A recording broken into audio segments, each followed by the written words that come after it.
ఎండ దెబ్బ, వడదెబ్బ మనకు తగులొద్దంటే మనం 3 తాగాలి. ఏంటవి? మజ్జిగ, కొబ్బరి నీళ్లు, లెమన్ నిమ్మరసం. ఓకే, ఎందుకు? వాటిలో ఎలక్ట్రోలైట్స్ ఉంటాయి.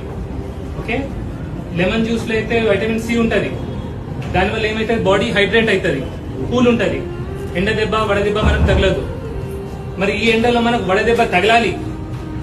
ఓకే, హీట్ స్ట్రోక్ మనకు తగలాలంటే మనం ఏం తాగాలి? షుగరీ డ్రింక్స్ అంటే ఈ cool drinks, okay, soft drinks, energy drinks, duplicate fruit juices.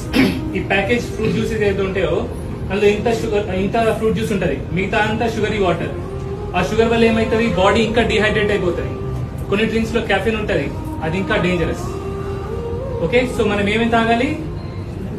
Lemon juice, మజ్జిగ, కొబ్బరి నీళ్ళు. ఇంకోటి ఆలోచించండి, మనం ఈ కూల్ డ్రింక్స్ తాగితే డబ్బులు ఎక్కడికి వెళ్తాయి? అమెరికాకి వెళ్తాయి. అమెరికా వాడు ఏం చేస్తాడు? ఆ డబ్బులతో చిన్న చిన్న దేశాలని బెదిరిస్తాడు, వాళ్ళ మీద బాంబులు వేస్తాడు, రౌడీజం చేస్తుండు కదా. అదే డబ్బులతో మన మజ్జిగ కొంటే, మజ్జిగ తాగితే మన పేద రైతులకు ఆ డబ్బు చెందుతుంది. ఓకే, వాళ్ళ కడుపులు నిండుతాయి. సో మనం ఏం తాగాలి? సో రౌడీకి డబ్బులు ఇస్తారా? రైతుకి డబ్బులు ఇస్తారా? ఇండియాకి డబ్బులు ఇస్తారా? అమెరికాకి డబ్బులు ఇస్తారా? ఇండియా.